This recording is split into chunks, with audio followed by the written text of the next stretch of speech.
Hi, everybody. It's a real pleasure to be here and talking to you today. And I want to make sure that I acknowledge the great work that OSU Extension, Terry Morton, and all the other sponsors of this wonderful conference.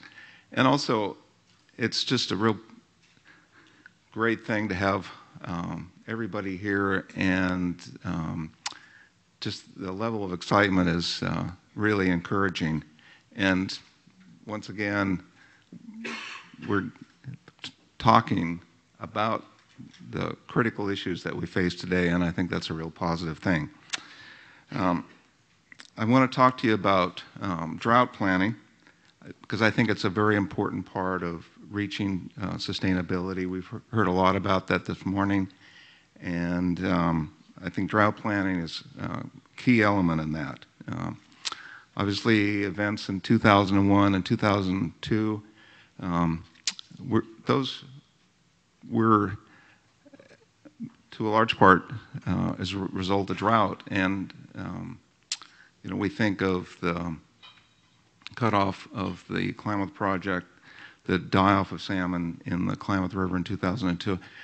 Those were affected directly by water availability, but also the forest fires that we heard about this morning, the toolbox fire and the biscuit fire. Those are also drought related. So droughts not only affect the aquatic system directly, but they also affect other parts of the ecosystem. And in any type of comprehensive planning moving toward drought, we need to include those factors. Let's see if we can get. Oh, I think I've got the wrong presentation on here. Oh, well. I'm just going to, maybe we can just turn that, can we turn the projector off? Yeah. Problem is I had too many presentations on my, you'll just have to pretend that you're going to see these slides. In fact, maybe we can turn on the lights. Okay. The next slide I was going to show you was going. We can enact them for you. Yeah, right. Okay. I'm so used to having these props that I don't know quite how to do this, but I'm not like Mike Connolly that can just get up and talk. But what I was going to show you was a radial section of a ponderosa pine that was harvested in the 1930s that clearly showed evidence of drought. And a Forest Service researcher in the 1930s was asked to look at the chronology of drought in Eastern Oregon. If you remember back in the 30s, that was the Dust Bowl era. And beginning about 1917 and extending into the 30s, there was a major drought that climatologists call a mega drought.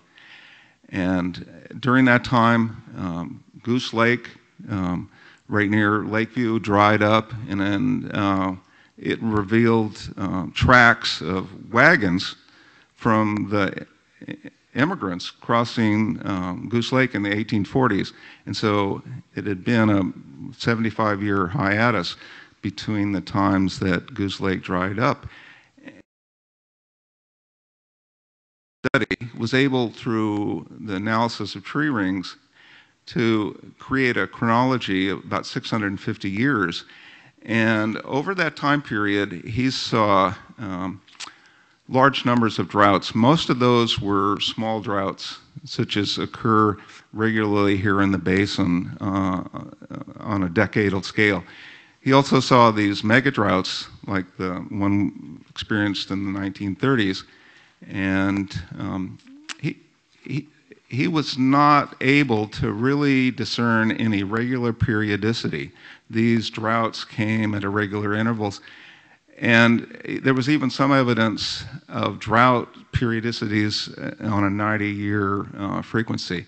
So I think that evidence clearly shows that droughts have occurred in the past, and there's no doubt that they're going to occur in the future. And we've got to direct some planning to help mitigate for those factors. More recently, we've got some information from the Bureau of Reclamation as part of their natural flow study that there's been a long-term decline in precipitation and flows in the Klamath Basin.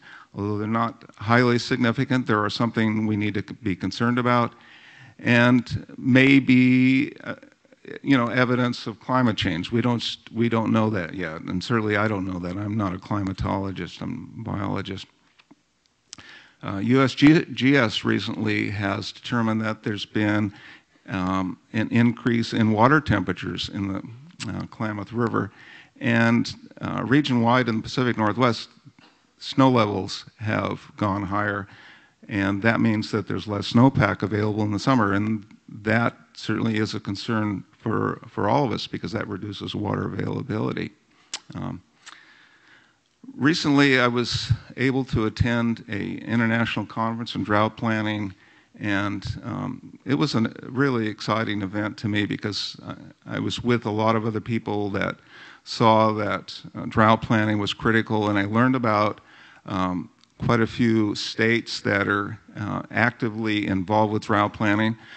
Unfortunately, California and Oregon were not among those states that have good drought plans. And drought planning, in a modern sense, there's a lot more emphasis on mitigation and less for disaster relief.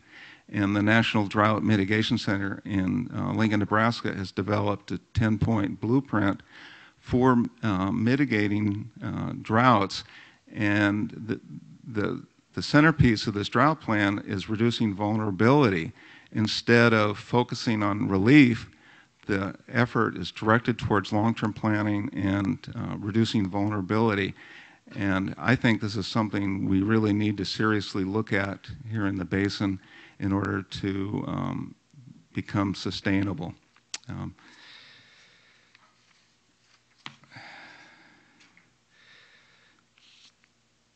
I think this, the blueprint that the National Drought Mitigation Center has come up with is especially useful because it addresses the vulnerability issue directly.